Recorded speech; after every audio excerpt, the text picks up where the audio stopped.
están? Les damos la bienvenida a una nueva entrevista judicial para conversar en esta oportunidad con Andrés Manque, defensor nacional de la Defensoría Penal Pública. Asumió este cargo en diciembre del año 2014 y anteriormente se desempeñaba como director administrativo de la Defensoría Penal Pública. Defensor nacional, muchas gracias por esta entrevista al canal de televisión del Poder Judicial. Y la primera pregunta básicamente es ¿cuál es la evaluación de estos meses que lleva como defensor nacional? Bueno, muy buenos días. Muchas gracias por el espacio de poder conversar con ustedes. La evaluación inicial es positiva desde todo punto de vista. Hemos seguido en la consolidación del fortalecimiento de nuestra institución y posicionarla en nuestra sociedad como una defensoría penal pública a disposición de todas las personas. ¿Y cuál es el sello que le gustaría a usted imprimirle a su periodo como defensor nacional? El sello es abrir a la Defensoría, tanto en que se conozca su misión institucional y también se conozca el rol que juega la Defensoría Penal Pública en fortalecer la legitimidad de nuestro sistema de justicia penal. Nuestras propias informaciones nos demuestran que no somos una institución totalmente posicionada a nivel de nuestros líderes de opinión y de nuestra ciudadanía en general. Tenemos una muy buena evaluación de los usuarios, pero nos parece, por la misión que tenemos, que necesitamos un conocimiento público un poco mayor que el que hasta ahora hemos detentado. ¿Y por qué cree usted que ocurre eso?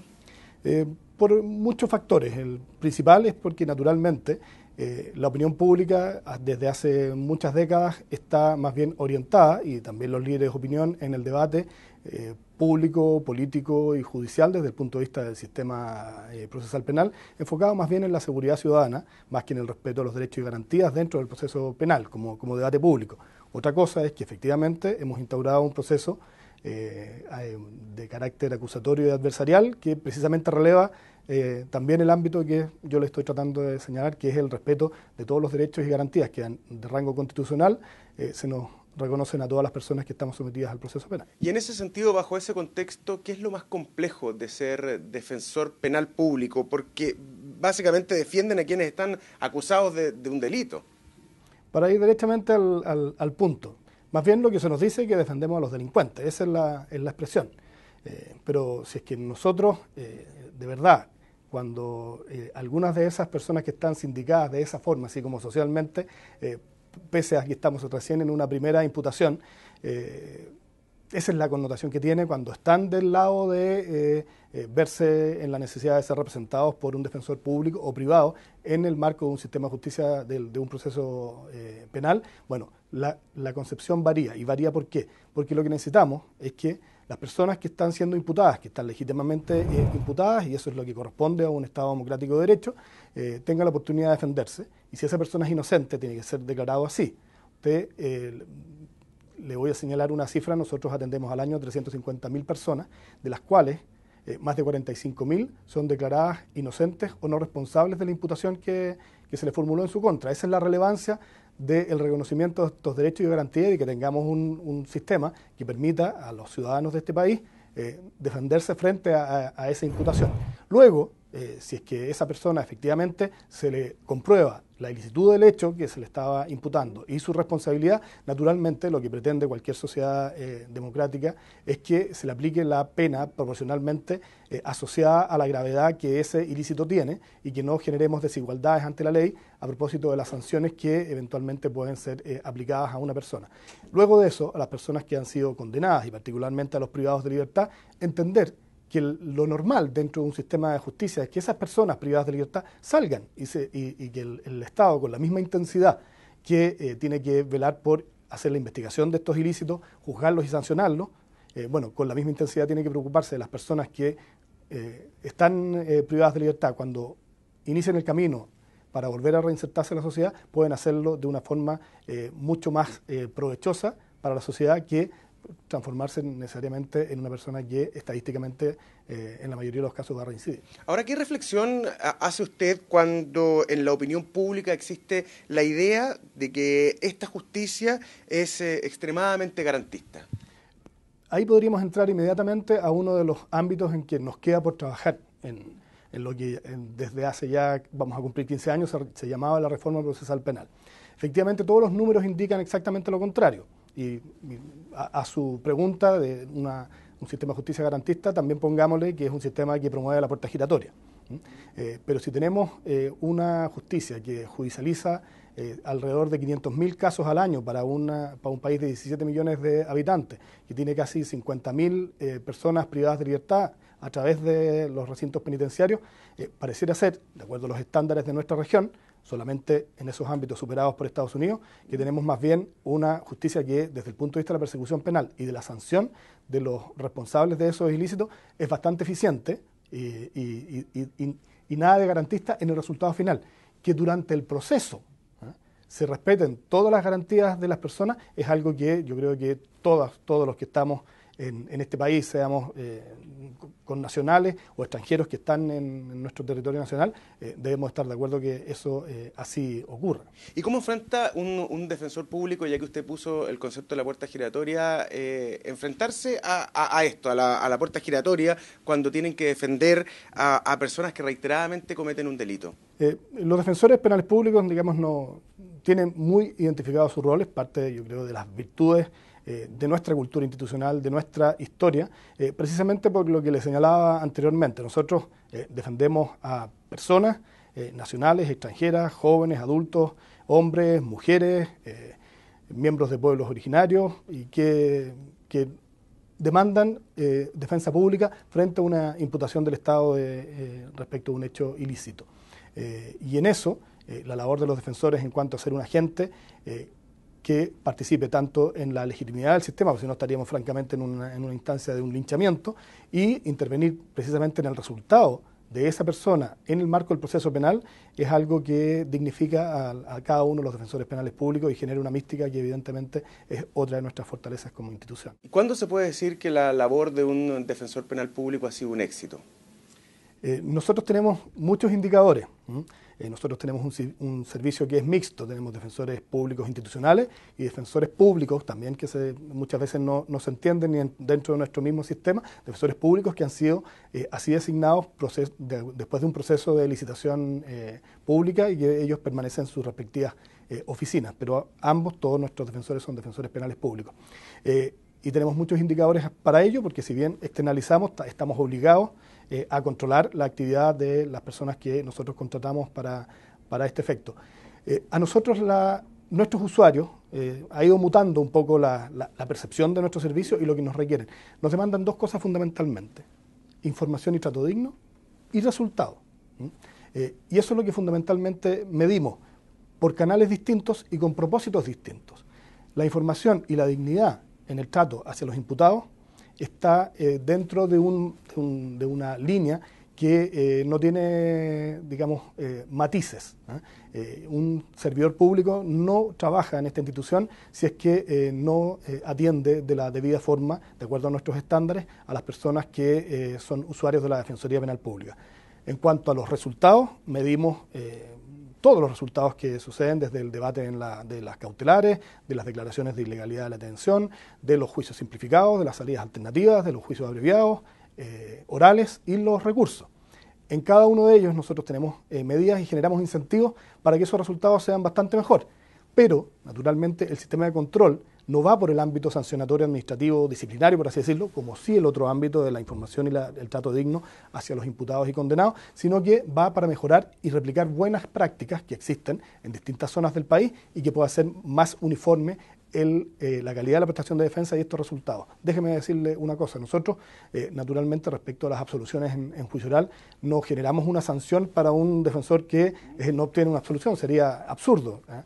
Naturalmente hay un ilícito, hay una investigación de por medio, hay una calidad de la labor del Ministerio Público, también depende de los criterios jurisdiccionales que ese tribunal oral tenga, pero desde el momento en que empezamos a medirlo, generando incentivos al respecto, hemos ido aumentando. Hoy día, en los juicios orales, nosotros tenemos un 30% en promedio a nivel nacional de absolución, que es una cifra alta, y en algunas zonas ha crecido precisamente porque hay ciertas cosas que tienen que hacer los defensores antes del juicio, durante el juicio, y que necesariamente lo tratamos de controlar, pero una vía es el control de las labores mínimas que tienen que hacer y otra es generar los incentivos para que ellos mismos puedan generar un mejor resultado en su función. Usted hablaba de una cantidad de imputados que finalmente eran declarados inocentes y por esto existe el llamado Proyecto Inocentes. ¿Por qué no nos cuenta un poquito en qué consiste y cuáles son los objetivos de este proyecto y cuáles debieran ser los canales por los que debiera difundirse esto?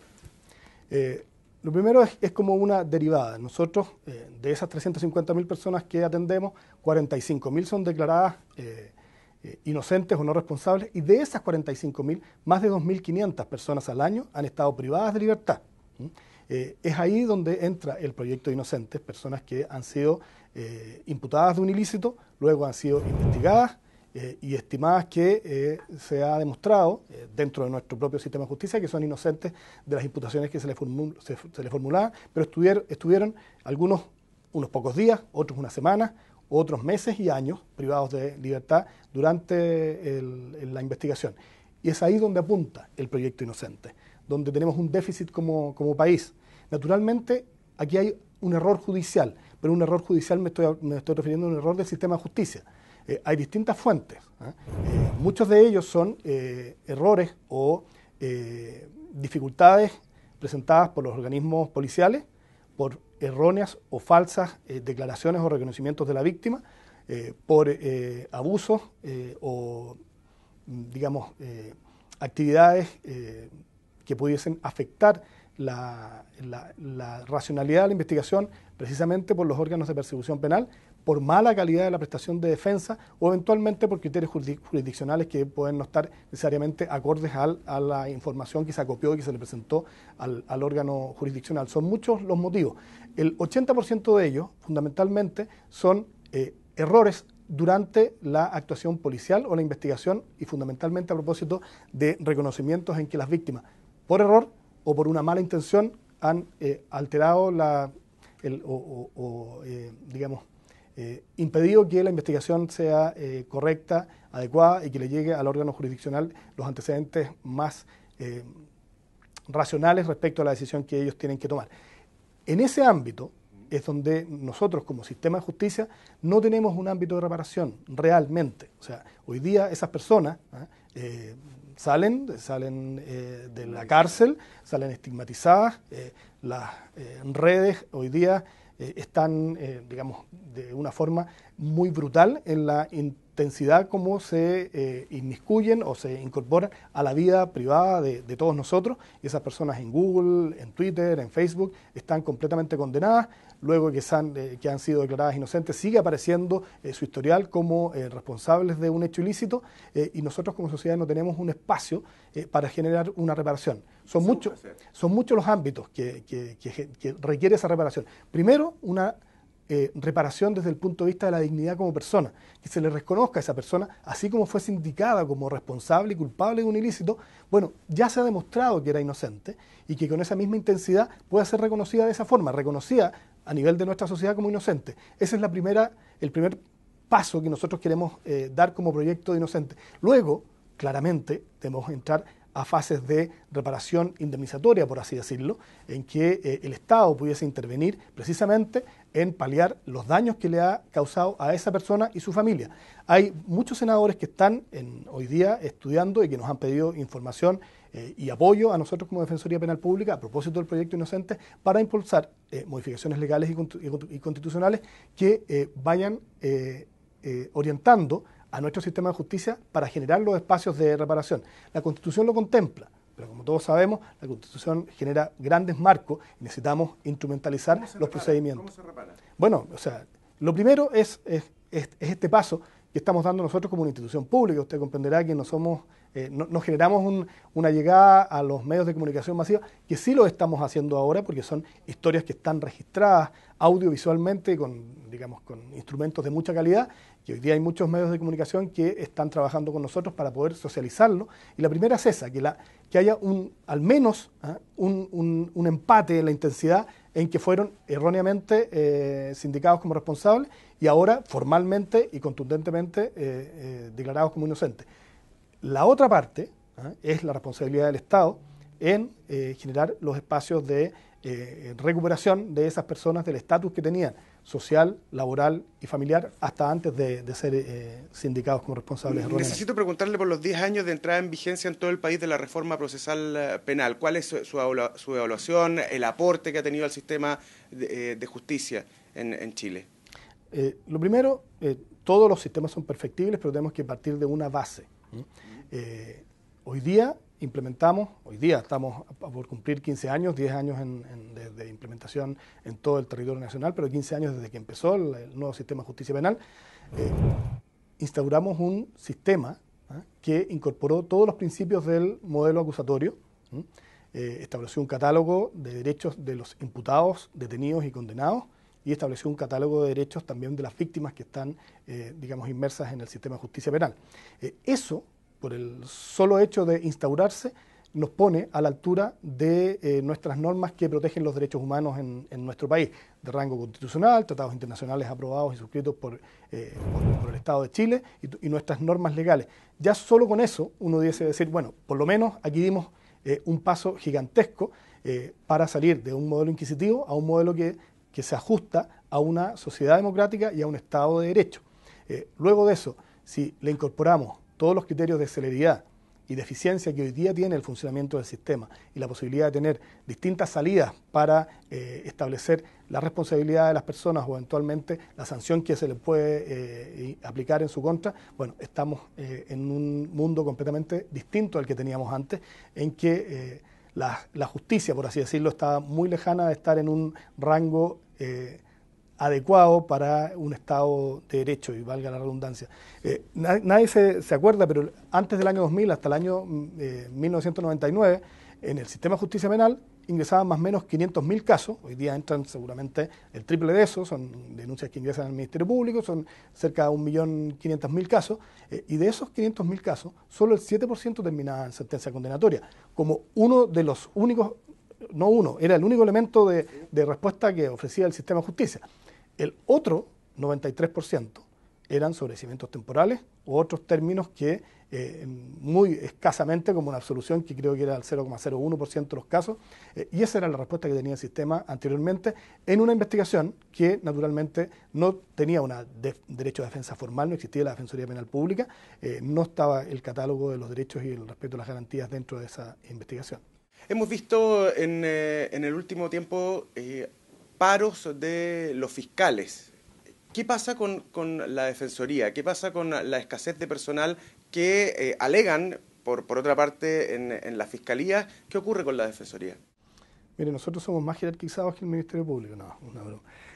Lo que pasa es que nosotros efectivamente tenemos un sistema mixto que nos ha permitido ser un poco más flexibles en la posibilidad de preocuparnos tanto de la calidad de la prestación de defensa que hacemos a todos nuestros usuarios, pero también de la calidad de vida y el bienestar de nuestros funcionarios. No digo que el Ministerio Público no lo haya podido hacer, pero si partimos con un estándar que tenía una estadística que pensábamos que íbamos a tener unos 700 o 800 mil ingresos al año y hoy día tenemos cerca de 1,5 millones, naturalmente el estrés que se produce en los agentes del sistema, sean estos jueces, fiscales o defensores, por poner solamente a los 3 intervinientes principales, es un problema.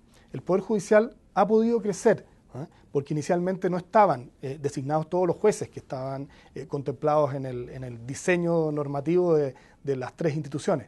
La Defensoría también se ha desenvuelto a propósito de nuestro sistema de licitaciones y cómo hemos podido eficientar ciertos controles, ciertos estándares de precio, para poder acercarnos a no separarnos tanto de una carga de trabajo razonable para nuestros defensores. Me parece sí que el Ministerio Público, por la estructura legal y el rango que tiene su ley orgánica, hoy día recién por primera vez, luego de casi 15 años, está en la posibilidad de poder adecuar sus cargas de trabajo, su carrera funcionaria a los estándares que tenía al inicio de la reforma procesal penal. Me quedan 2 preguntas muy breves. A principios de mayo del 2015, esta iniciativa que busca modificar el artículo 85 del Código Procesal Penal y permitir que las policías puedan pedir la identificación de cualquier persona. ¿Por qué ustedes rechazan esta iniciativa? No es que nosotros la rechacemos, digamos, genera observaciones desde muchos ámbitos. Fue un debate parlamentario complejo en que hay muchos parlamentarios en que se manifestaron en franca oposición a esa pretensión, y estamos en una primera fase legislativa del primer trámite legislativo. Estamos en la Cámara, en la Comisión de Seguridad, falta todavía Comisión de Constitución, Comisión de Hacienda, Sala, para que pase luego al Senado con cada uno de estos 4 ámbitos. También hay muchos actores del sistema, muchos también miembros del Poder Judicial que generan la misma oposición. ¿Por qué? Porque eso que usted me señala, hoy día lo pueden hacer. Pueden generar un control preventivo de cualquier persona, pero en ciertas circunstancias.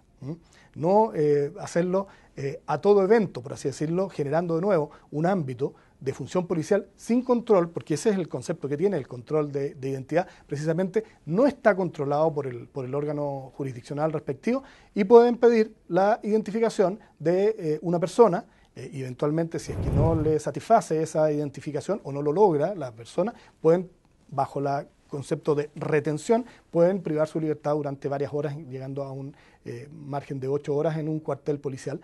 Y hoy día eso está previsto, pero está previsto por las razones naturales y obvias y bastante amplias. Cuando una persona esté sorprendida de que está cometiendo un ilícito, acaba de cometerlo, se dispone a cometerlo, tiene información de que puede entregarle al órgano policial respecto del ilícito que se pudo haber cometido, respecto de las personas que tratan de ocultar directamente su identidad, en el caso de los encapuchados. En todas esas circunstancias, el órgano policial puede pedir y controlar la identidad de las personas.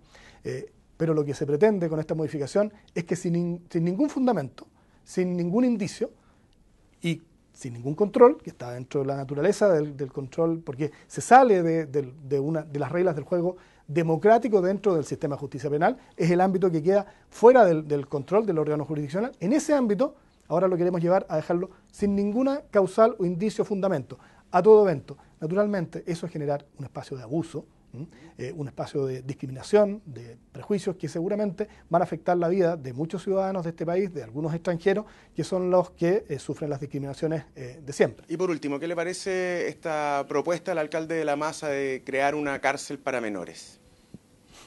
Bueno, nos parece pésimo, pero también se entiende porque lo que hablábamos al inicio, el debate se nos va de las manos en cuanto al propósito de seguridad ciudadana, como si cualquier persona que pudiese generar alguna alteración debiese estar presa y presa de por vida, como si eso fuera un mundo paralelo y se trata de otras personas que no son pareceres ciudadanos con derechos de este mismo país. Y se lo digo porque precisamente estamos hoy día en un debate legislativo en que se está privilegiando o declarando como necesario y como un valor que respecto de los primerizos se les garantice un año de privación de libertad. Tanto en ese concepto, y menos hablando de nuestros niños y jóvenes, la privación de libertad va a ser la respuesta que el Estado responsablemente puede entregar. No solo porque se afecten derechos fundamentales, sino que por si es que el propósito es precisamente tratar de generar mayor paz social, de mejorar la convivencia social, el paso por nuestras cárceles de los adultos primerizos, de nuestros jóvenes y niños, ni hablar, lo que genera es una verdadera escuela del delito y que estamos generando la consecuencia exactamente opuesta a la que esas personas que generan estas sugerencias están tratando de fomentar. Defensor Nacional, muchas gracias por esta entrevista. Muchas gracias a ustedes.